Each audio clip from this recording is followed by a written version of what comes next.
So this is Let's Interrupt You, aka Mr. Olivo Interrupt You, episode, I believe that this is 147, here on Friday, May 26th, I believe it is, 2023. Celtics got a huge win last night. Surprised the hell out of me. I was convinced that the Celtics were going to win, even with the Gabe Vincent injury. Um, took place. I think he had a swollen in his left. I think it was either his left or his right ankle. I think he had some swelling. I think he may have injured his ankle. The stats, as far as I know, for Game 6 for tomorrow night, I have no idea what the story is with him. I don't know if he's going to play or not. But, boy, they missed him on the floor last night. I mean, this was a game last night where the Celtics ran away with it and never gave up the lead once in this entire game. And goes to show you the Celtics don't have quit at this point. I was wrong. I thought this team was quitting from the jump. As soon as Game 3 happened, I knew that series had to conclude because they got absolutely blown out, historically blown out, in a Game 3 situation with everything on the line at this point. I mean, to be down 3-0 and now to make it 3-2. Jaylen Brown said it best last night. I was trying to get the audio to play on here, and apparently it's not playing. I don't know why. I'm not sure what's going on with this computer this morning anyway, but apparently the page is not working either, so that's not a good sign. Anyway, he says they let us get two. They better not let us get us another one, meaning Game 6 or possibly Game 7 if they get it. And Butler guaranteed a win. So don't worry, we will win this series, basically is what he said, as far as what Butler had said. Not sure what's going on with Sports Illustrated, why their page just froze up. I was going to play the audio, but it just did not work. I'm going to give you the highlights instead for both those games. And some NFL news I got this week. And before I continue into the Boston Celtics news, I just want to I didn't get a chance to talk about this yesterday on the podcast. Tina Turner, 83-year-old singer, sensational singer, passed away at the age of 83. Tina Turner has had an excellent career as far as singing goes at this point. Many awards, many accolades that she's had. And really for her whole life, I mean, thought she met the man of her dreams and turned out to be a woman beater, and Ike Turner. Ike Turner abused her to the point where it was just an awful marriage. Had a couple of kids with him. I think had a couple of kids with her other husband. She actually met Ike Turner through his band. She was the singer of the band. And Ike Turner basically was into drugs as well. So you've got a guy who was a drug abuser, woman abuser, had to be the one that was putting Tina Turner in her shadow, never really got above Ike Turner until he got away from Ike Turner, really. She passed away on, I think it was Wednesday, I believe, at the age of 83, and she died. Her death was revealed yesterday. That was due to natural causes. So my condolences goes out to the friends, family, and colleagues of Tina Turner. Very sad that the world lost her. She was an excellent singer.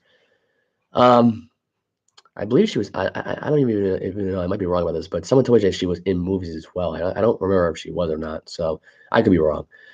But anyway, back to the Celtics and Heat game from last night. This game was really. It started out as a complete annihilation for the Miami Heat, really, and I think the Miami Heat were just. I don't know. They just couldn't handle the pressure of the Celtics in this game. I don't know if it was what the story was, but you had 4 Celtics last night that had 20 points in this game. And you don't really see that often, Lee. You just don't. I think the question now here is, with this going to possibly do a 7-game series for Miami or Boston, does it make it a lot easier for Denver to relax and and figure out who they play later on at that point? It's beyond me. I apparently the series is starting out in Denver because even though Denver has a lesser record, they have the number 1 seed throughout. This game was all about Derek White, though. I mean, surprisingly, he had his best game in the series by far. 6 for 8 from 3, 8 for 11 overall in the game. Tatum was 8 for 16 in the game for 41 minutes. He had 1 for 6. He had 21 points. White had 24. Brown also had 21 points. Brown was 9 for 18, 3 from 5 from 3, and he had 21 points on top, which I keep repeating here. Marcus Smart had 23 points, 7 from 12 shooting, 4 from 6 from 3. I mean, it was 3-point shooting that won this game. and it wasn't even close. I mean, you're gonna go 16 for 39 in the game. You're shooting the ball 39 times from three, and you make 16 of them. You're gonna win the game. Miami went 9 from 23 from three, 39%. Overall in this game, Butler did not show up. I mean, he had 14 points, 5 from 10 shooting, 3 over 2 from three. Abayo went 8 for 15. He had 16 points. Lowry had 5. Struss had 3. And Love had 6. And Horford, I would say at this point, was productive with the rebounds that he got. I mean, boxing people out, getting 11 rebounds, 5 assists. Didn't get really fouled once in this game. It was basically Tatum and Brown that got fouled. They were fouling people left and right here. They had two from Tatum, 1 from Brown, 3 from White, which that was a little concerning. You had Grant Williams that had 6 points, and Hauser had 3 points with that nice long three. That really put the game away. That really put the game out of hands. I mean, it realistically put it, just putting the nail in the coffin for the Miami Heat. The Heat had no answer. They weren't ready for the jump from this game 5. And I think to myself, I'm surprised because of the embarrassing beatdown they had in Miami. You think they would want to rebound 2 days later, go back at Boston and get even and actually win the series. And I'm not going to jinx it here, but I can sense a game 7 coming. I don't know if Boston will win that series. I don't know if Boston's going to close out in Miami. It's tough to say because, I mean, what Miami team are you going to get here? Are you going to get the team that we got last night or the team that's going to close out in game 4? I mean, there's a lot there. And I think Boston just ran away with it too much. There was a point where Eric Spoelstra just thought Miami could overcome it, but they can't.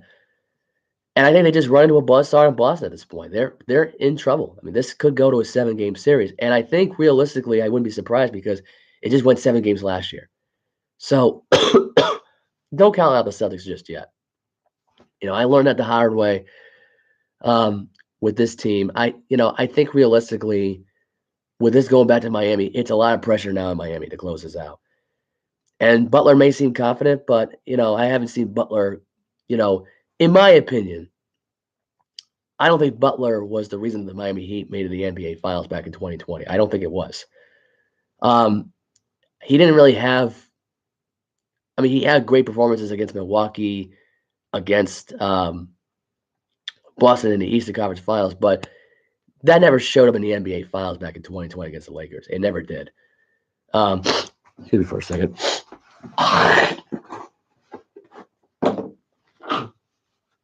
Oh, nothing worse than having this freaking cold, right? Oh. Oh. All right, let me get the other tissue here. Oh. Oh. God damn. Oh. I love how I keep talking and my freaking nostrils get jammed up. Oh. Oh.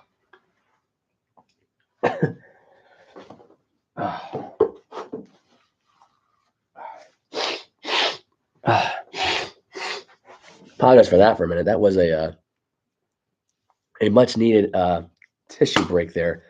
I'm going to wash my hands here, or at least attempt to wash my hands of this cold that I've been dealing with. I've been battling this cold now for the last 5 days. It's now 5 days with this cold. And I took a NyQuil last night, and it's telling me to take 2 of these NyQuils. And the first thing that popped in my head was that this NyQuil really got me fucked up. It got me to the point where I couldn't even stay up and watch this game. I fell off asleep a few times. And I got to tell you, that NyQuil put me to sleep. I was out cold from like 10:58 or at 10:55 to 8:55 this morning. I got at least 10 hours of sleep because of this NyQuil last night. And man, that really screwed me up, man. That was a doozy. I would go play by play with this, but I already summed it up for you. I mean, basically, this game last night was about the 3-point shooting for Boston. Miami's defense couldn't overcome it. And throughout the game, if I had to say right now, who was the best player that held them throughout this series so far, it's been Derek White. Derek White's defense has been a little bit better, and the offense is top notch as well. If it wasn't for White and Horford last night coming to play last night, and Grant Williams, even though he only had 6 points, You could have argued last night his presence on the floor alone defensively helped this team win. Butler could not overcome him last night, and I had to say this right now about the Heat last night. They may have jinxed themselves by going up 3-0 in this series. They may have jinxed themselves. And the reason I say that is because I don't think the Boston Celtics right now are going to really go down on a fight. I think this series will end up in Boston again. I don't think there's any question about it. Now, the question now is it for Miami? Because a lot of people are saying the pressure's going to be back in Miami, but here's the thing. The pressure will still be in Miami after the Boston Celtics would win this one in Miami, and here's why. Because you are expected at this point to not allow this comeback to happen. You're not. Your job is to end that series once and for all. And I just don't think they have a minimum to do it. I don't. And the reason I don't now is because I can't imagine the Celtics, trying to come back here all just to end up losing in Game 6 in Miami. I don't believe it's going to happen. Sorry, I don't. I mean, you expect Miami at this point to. I mean, first of all, the pressure was more on Miami more than anything else going into Game 5 last night because they should have closed this out. They were up 3-1. They already won in Boston twice. So you should have closed it out for a third time in Boston. And instead, you get torched and you didn't even lead once in the game. What does that tell you? And there's a lot of players that were, and I don't know if Gabe Vincent is the player that is the be-all, end-all here. But if he is and it's not Butler, that's a problem. That's a problem. And this is a guy who's played like an MVP throughout the entire playoffs, Butler. So, I don't know. Seems like a weird scenario that played out last night for the Heat. And they will go to get back to Game 6 tomorrow night, 8:30. Game 7. And what I'm being told now is the 29th. That is a Monday. That'll be on 8:30 Eastern Time. Game 7. Which I think, honestly, I hate to say it here. I think they should have pushed this off till to Tuesday because really, I mean, it's tough for me to, although I could probably just go on the podcast late that night and recap, that's exactly what I'll do. Because I will have a day podcast tomorrow and a night recap after the game. So that will actually work out in my favor here. But let's say if Boston does win this series, if I had to predict who wins the MVP throughout this series, and I think at this point, a lot of people want to say it's Tatum. A lot of people want to say it's Brown. Derek White. If it wasn't for his 3-point shooting in Game 5 here last night, I don't think this series would continue. Derek White saved you guys last night. And I think if he keeps playing like this, Derek White might just win the MVP of the Eastern Conference Finals. And we'll see what happens in Denver. This was a tough road. And Boston needed these 2 wins to solidify their dominance over the last couple of days. So that's exactly what they did.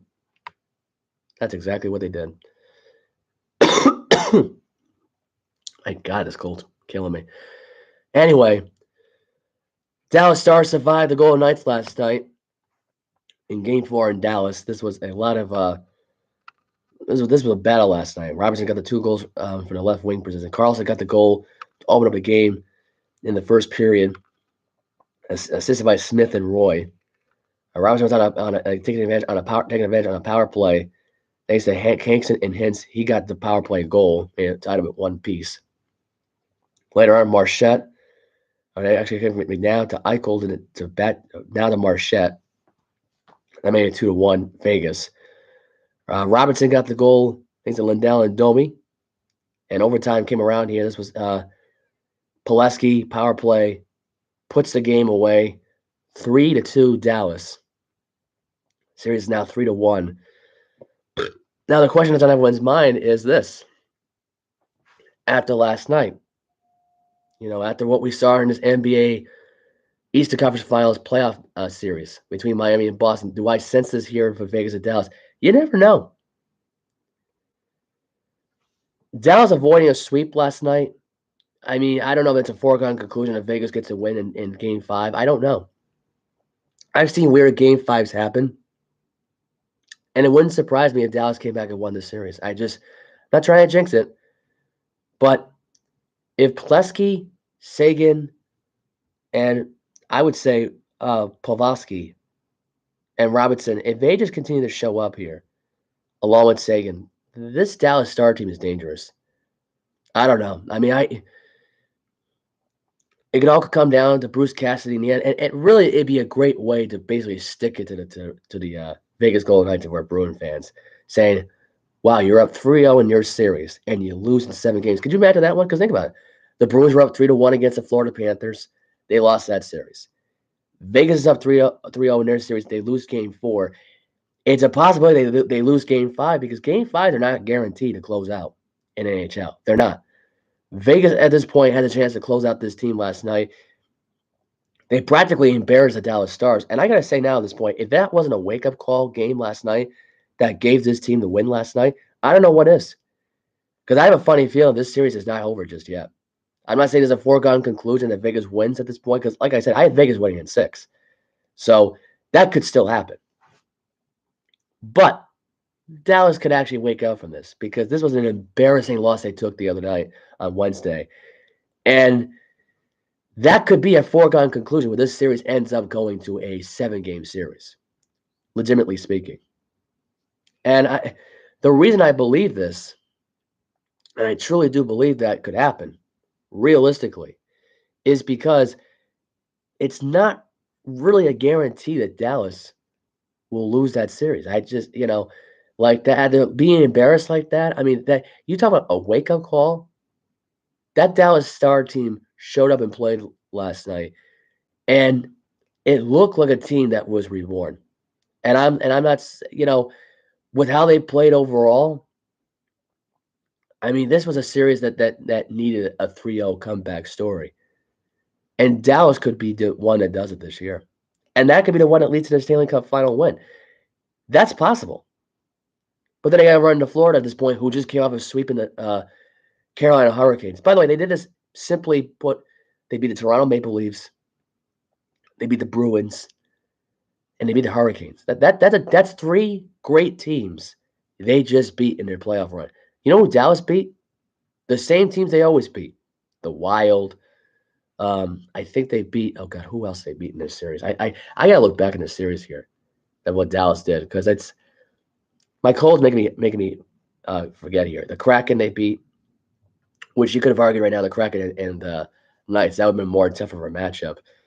But think about that for a minute. You beat the Wild here to start out in 6 games.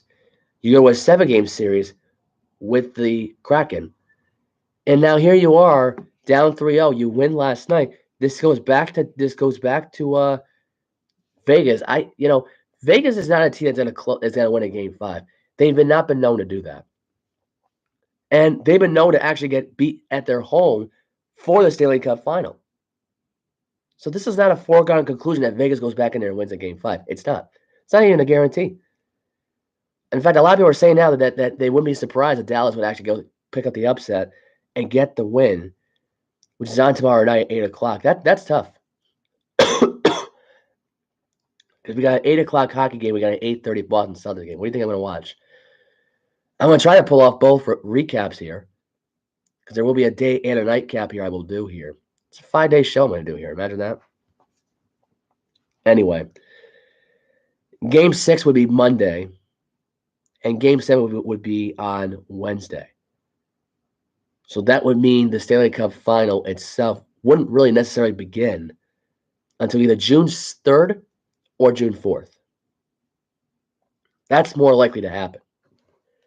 So it looks like it's going to happen. It looks like a big possibility that the Dallas Stars could actually go in to this weekend with a chance to come back and come from a 3-0 deficit and win that series. I think that's more likely to happen because here's why it wouldn't surprise me.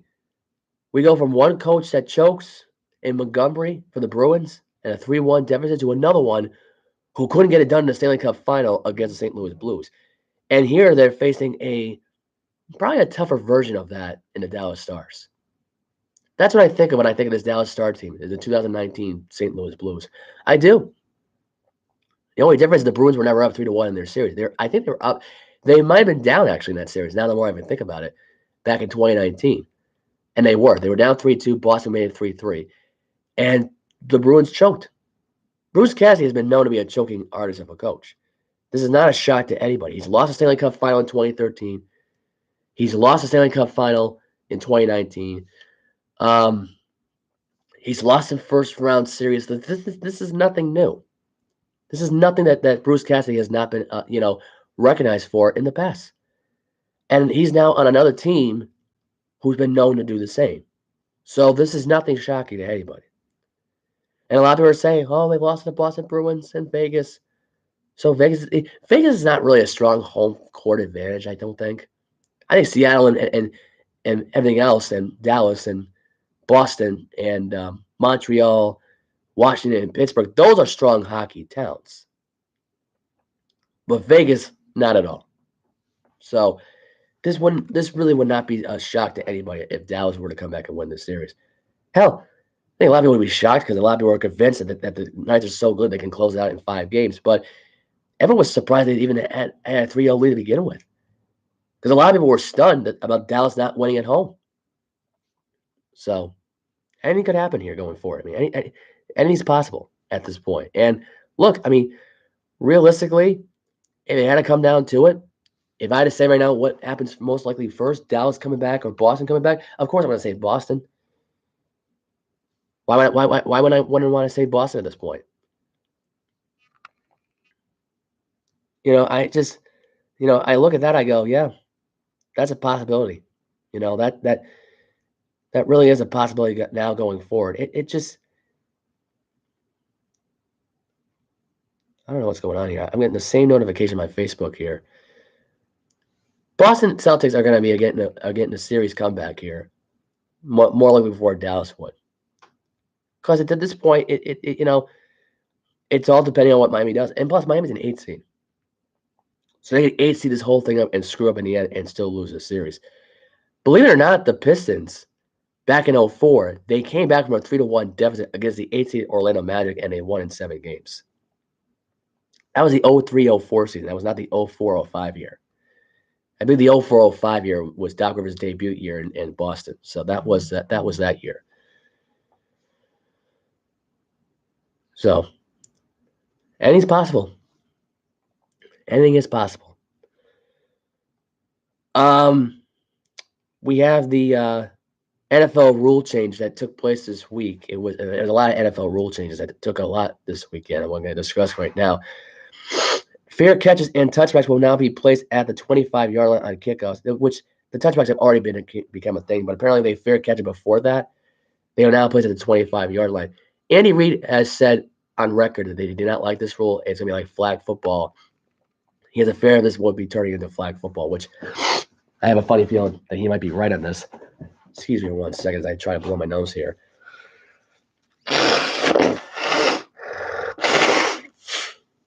Ugh. Oh, God. Nothing worse than having a cold on this, and right now your right nostril is like saying, I can't.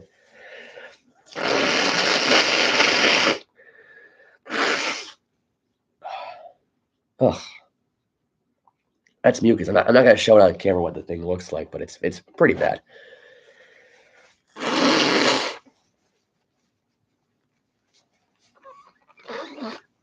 Oh, all right. Anyway, I still can't smell it in my right nostril. That sucks.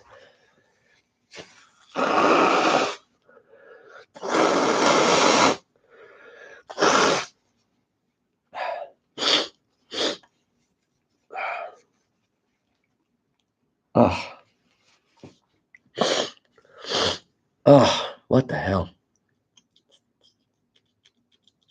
Anyway, so Andy Reid said this quote. Here's my thought on the NFL kickoff rule.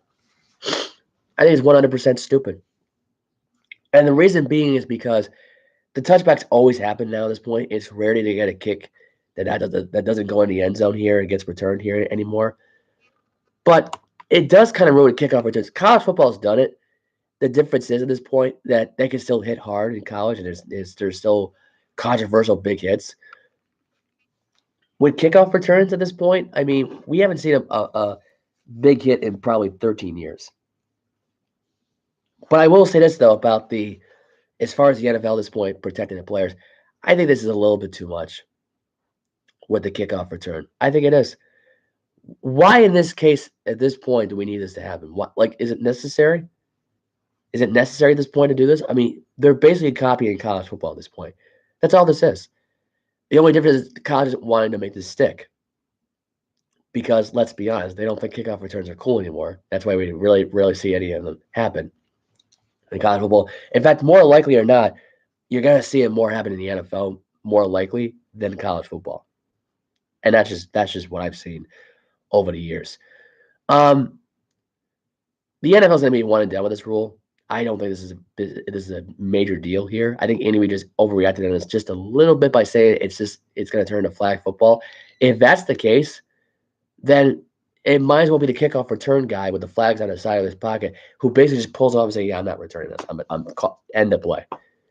Like, that's what you're saying here. If that's the case, and if that's the case, then flag football people, with flag football, it's actually kind of funny because there's times when people don't even realize their flags just fall off them, so they just keep on running. They don't realize that somebody pulled on them unless they tug on their actual pants to take it out of their pants. See, the trick is with flag football here. And I've noticed this a lot when they do flag football, when the NFL Network shows it, they put like this little thing around them and they leave the flag out that's so easily exposed. Instead of putting them in a pocket or in your back of your underpants, where you're more likely than not to not even get it. And I played flag football so many times in my life, it's pretty easy to actually hide those flags and make it so hard for the opponent. You can move it around like this, go like that. There's no rule against it.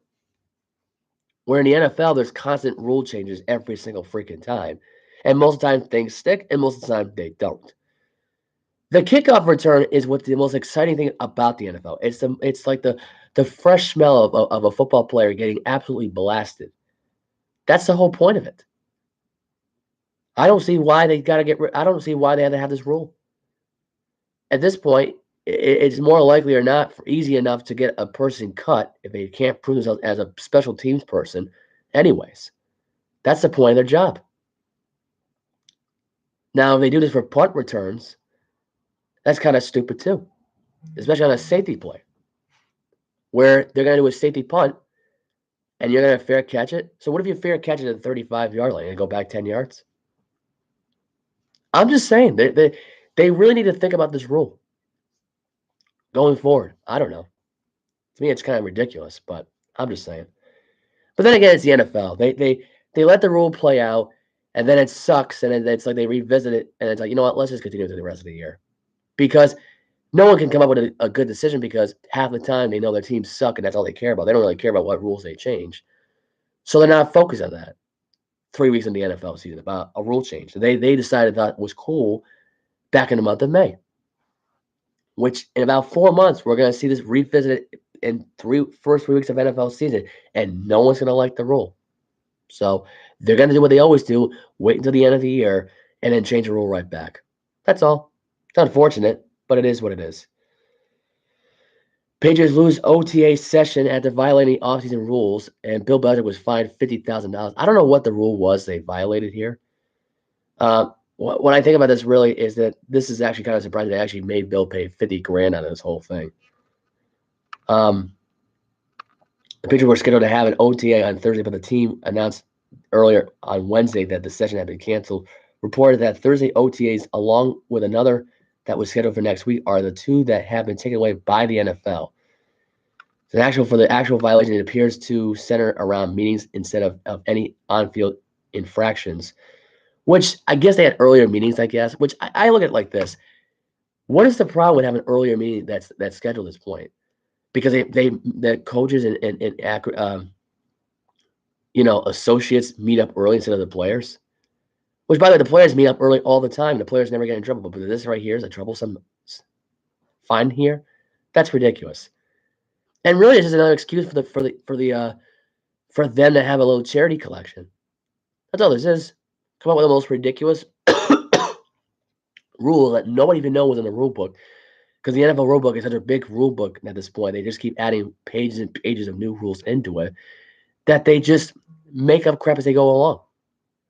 and it sucks. So I don't like this punishment. I think the $50,000 fine was kind of, dumb. I think the fact that you meet up too early here and the guy explained, like, oh, you can't meet up with this so and so here right out of the gate. Why?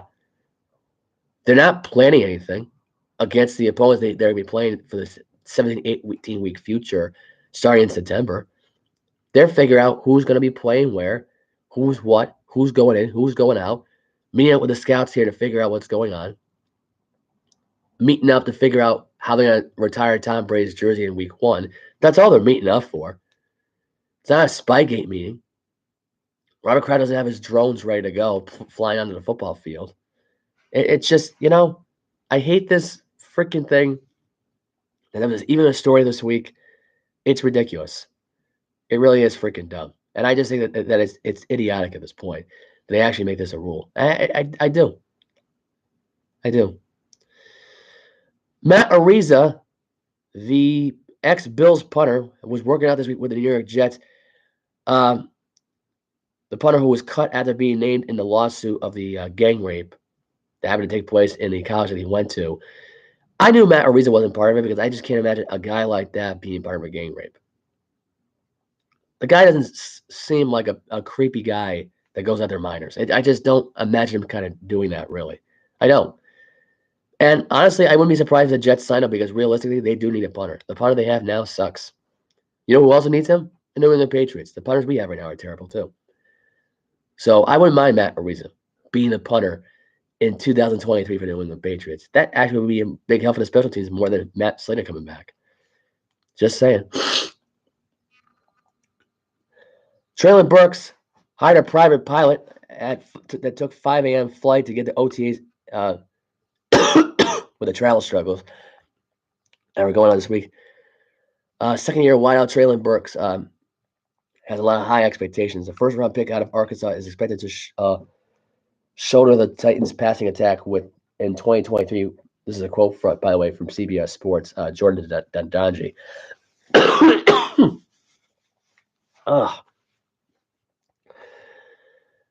Which finished third worst in the NFL last season. Burks changed his approach to the preseason for his second year in the NFL, and that includes going to extreme lengths to make the voluntary workout.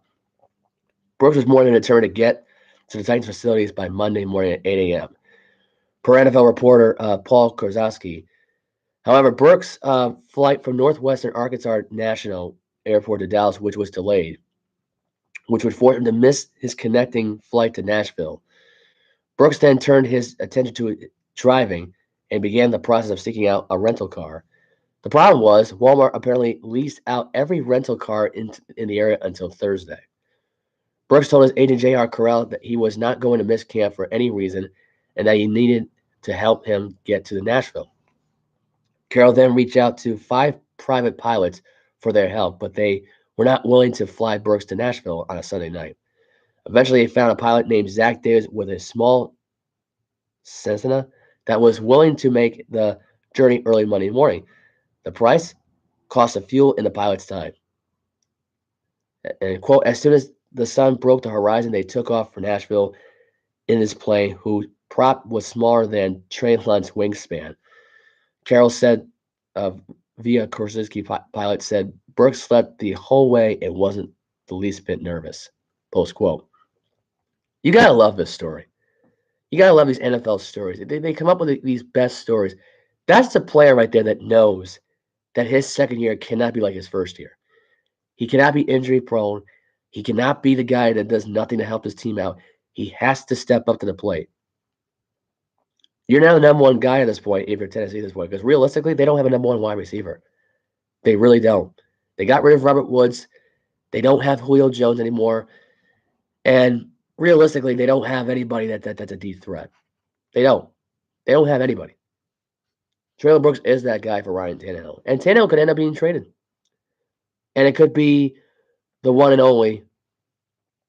What was his name? What was the? I'm drawing a blank here now at this point. Will Levis. That's the most important thing at this point. Will Levis at this point could be the quarterback of that team. You have to step up for either him or Tannehill at this point going forward. It doesn't matter. I don't know why I was thinking of Malik Willis. I don't know why. Malik Willis sucks. He's terrible. Anyway, Green Bay Packer, or I should say former Green Bay Packer coach and former Miami Dolphin head coach Joe Philbin was hired by the Ohio State Buckeyes as an offensive analysis for the Buckeyes for the 2023 college football year. Congrats to him, by the way. Well deserved, by the way, for Philbin. DeMar Hamlin returned to the Patriots field at Bills OTAs just 5 months after suffering cardiac arrest in the Cincinnati game in Prycor Stadium. Question is now, does DeMar Hamlin play this year? At this point, he's determined to play, and this is a guy that's going to make comeback player of the year. I don't think there's any question about that in my mind, that he does play this year.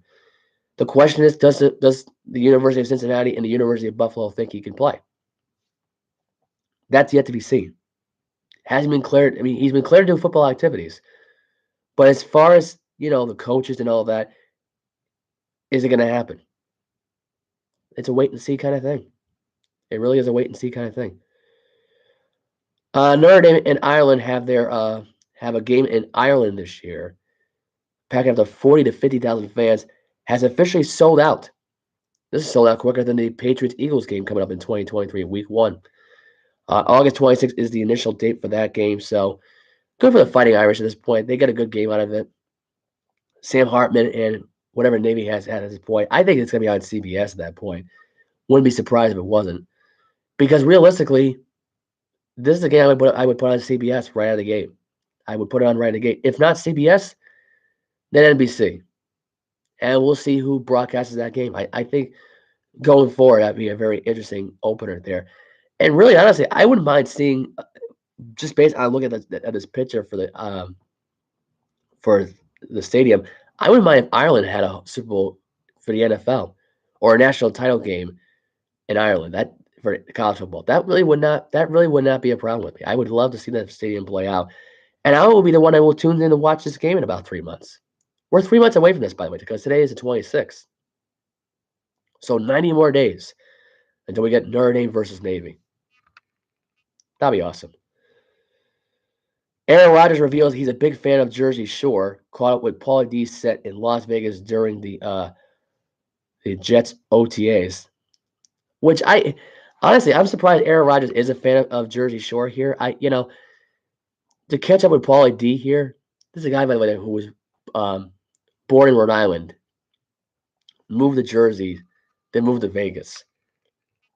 So he's a Rhode Island native. I wouldn't be surprised if I saw Pauly D this year at a Chiefs-Jets game this year, just to make the highlight here more interesting. Or he shows up the day 9/11 happens when they play against Buffalo. That right there would be amazing to see Aaron Rodgers. And look, the Super Bowl is going to be in Vegas this year, right? Pauly D could be the DJ that night in that stadium, in Allegiant Stadium, being the DJ, for the Super Bowl, because we don't even know who's hosting the Super Bowl this year. We don't even know if it's gonna be a Bell this year. A Bell this year could be doing his own rap identity here, and you use Pauly D as a DJ. But imagine Pauly D being a DJ at the grandest stage of them all for as far as championship goes, the Super Bowl, and Aaron Rodgers happens to be the one that takes his New York Jets, the new team he went on this year, to a Super Bowl. That's possible. The Jets right now at this point look like a team that could actually win the AFC East. They're more likely to do it this year than the Dolphins are. He's been dealing with a strained calf also this week as well. But it's possible for Pauly D to be DJing in Las Vegas. I wouldn't be shocked if he didn't go. I'd be shocked if he didn't go to this game. That would surprise me. Even if Aaron Rodgers wasn't there, I'd be shocked for a guy who lives in Las Vegas, for a guy who's a Jersey guy, for a guy now who I think might as well be a Jet fan. Think about it, because Pauly D was born in Rhode Island. I'd never seen Pauly D at Patriot games. I've never seen Pauly D really talk about who's a fan of as far as football goes. He has to be a Jet fan at this point, though, because he's got Jersey blood. Even though he was born in Rhode Island, he's got Jersey blood. I never thought I'd talk about more about Pauly D than Aaron Rodgers on this podcast, but there you go in this whole segment. But yeah, Aaron Rodgers being a big fan of Jersey Shore and caught up with Pauly D during the OTAs, they had to do some hallucinogens or something. because Aaron Rodgers seems like playing with no drugs in his system. Seems like a boring guy. I feel like Brett Favre would be more of a fun guy without the drugs, but with the drugs would be a little bit like a little way out there.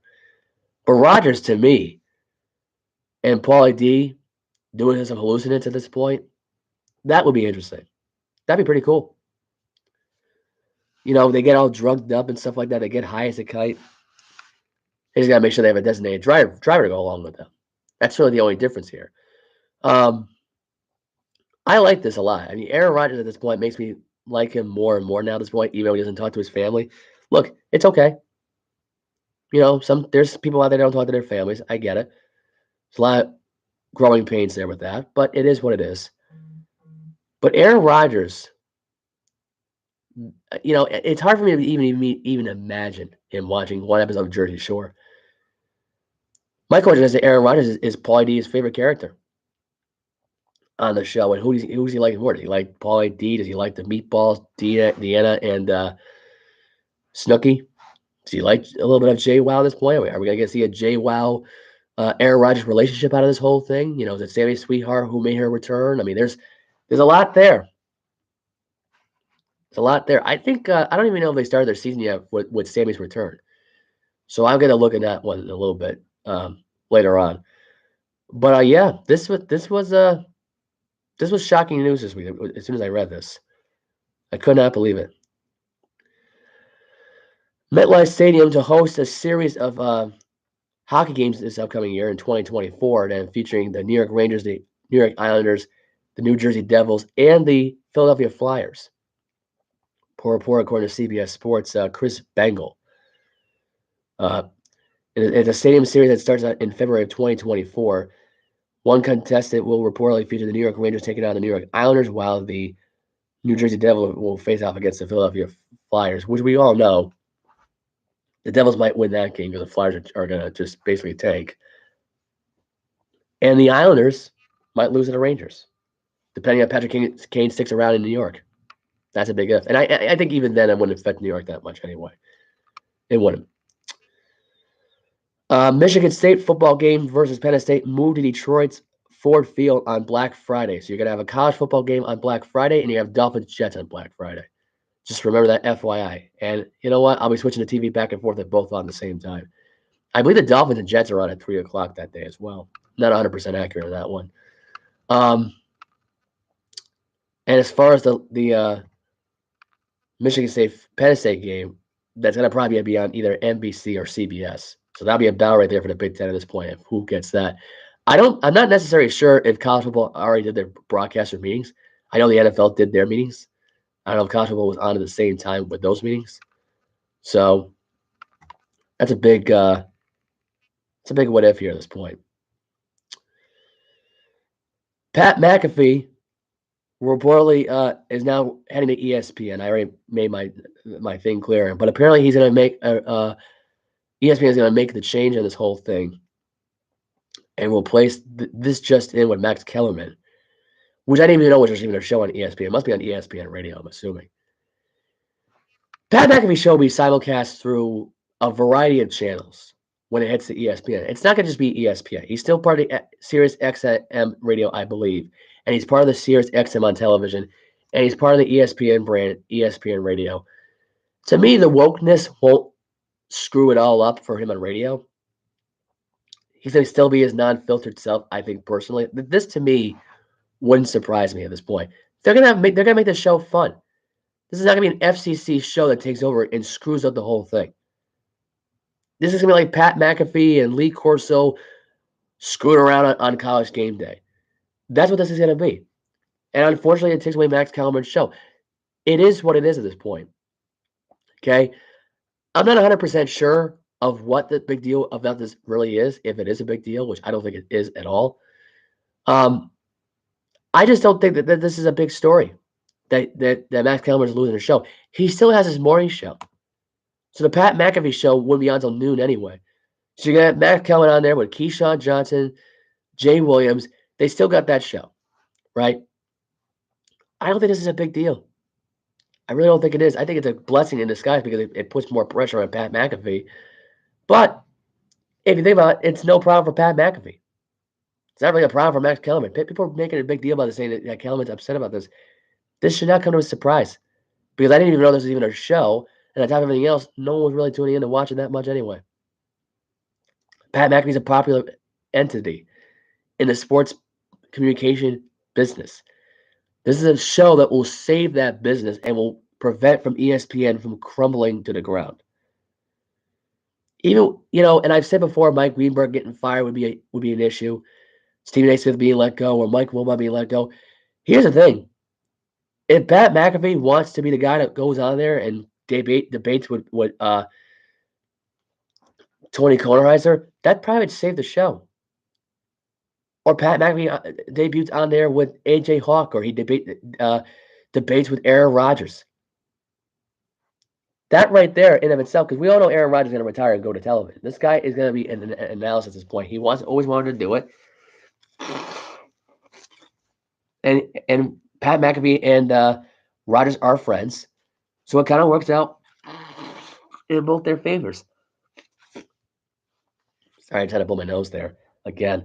Been blowing my nose nonstop since I started this podcast. My nose has not been this stuffed up. And think about this one: I've been up for 2 hours, and my nose.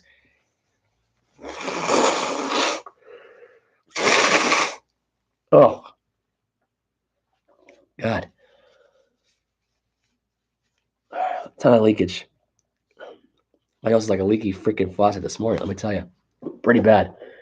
But yeah, I mean, if Pat McAfee were to do this show on ESPN and do other shows along with it, imagine Around the Horn with Pat McAfee.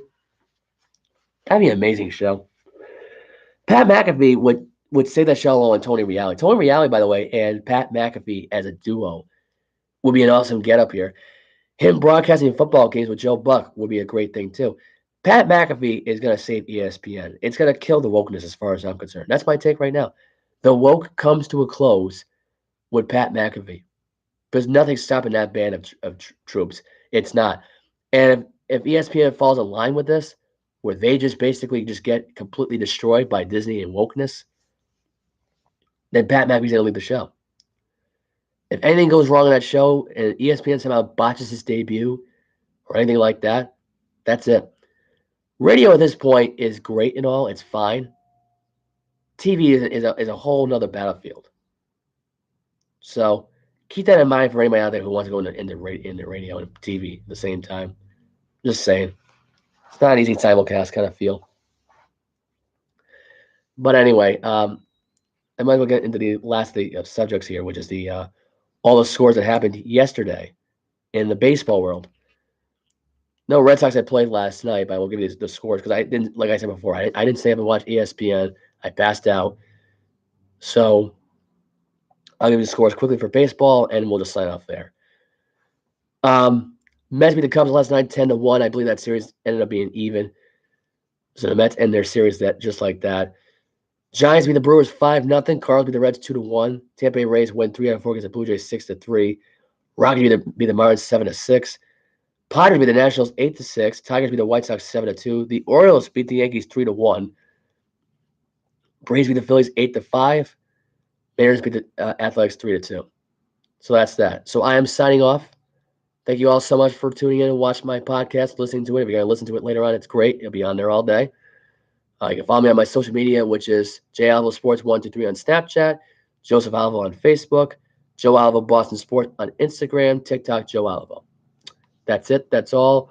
I will see you all tomorrow and tomorrow night for the recap of the Celtics Heat game and also Stars and Knights Game 5 in Vegas. So I'll recap all that tomorrow night. Although I might be going to Bose, so I don't know if I'm going to recap that right away. If anything else, if I end up going to Bose tomorrow night, which I have a funny feeling if this cold doesn't go away, I might not even go. If I go to Bose tomorrow night and I don't have the time to recap the show, it will be moved to Sunday morning or Sunday afternoon. I'll keep you all posted. All right, guys, I'm out. Bye.